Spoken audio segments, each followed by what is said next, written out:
So this section, he's talking about how to protect yourself from toxic people, and he lists set limits, don't die in the fight, stay aware of your emotions, establish boundaries, don't focus on problems, only solutions, and don't forget. And then he says use your support system.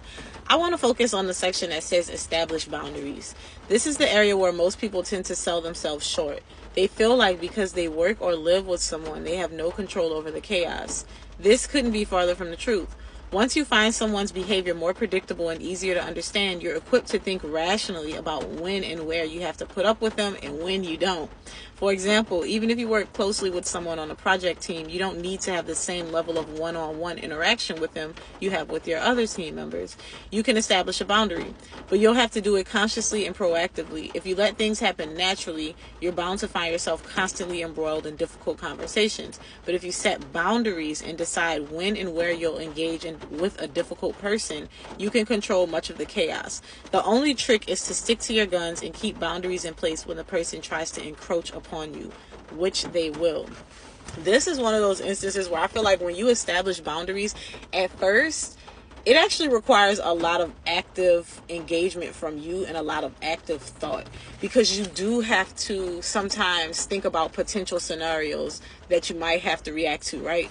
So let's say you are trying to put up a boundary between yourself and a cousin, and y'all, like, you're a family of people who always hangs out and like your cousins are always around, but one particular cousin you're trying to establish a boundary.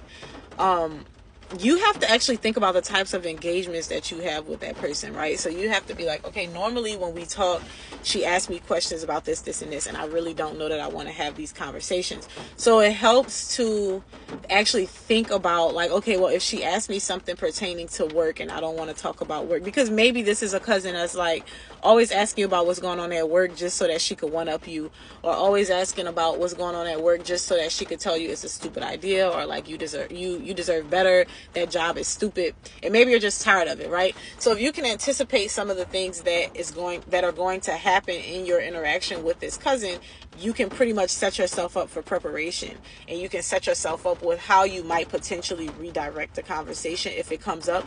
Because I'm not gonna lie, y'all, it's so much harder to do something like that on the spot. Like, it's so much harder to think of something to say on the spot when you haven't even considered it at all. But if you can say, like, for instance, if you say to yourself, like, if she asks me anything about work, I don't want to talk about work, what can I say?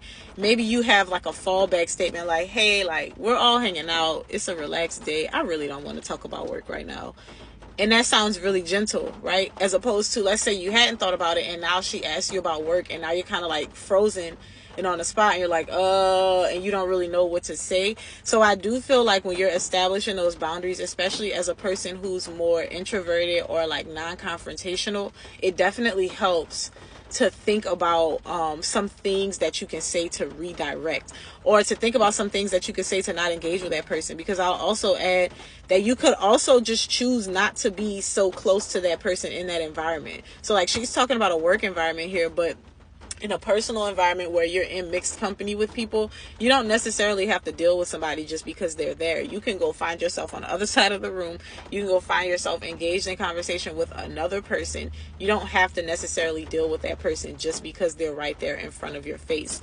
So I think that is a good thing to keep in mind when you're trying to figuring out how to deal with toxic people. And again, there's other sections to this, but I just wanted to focus on the establishing boundaries portion.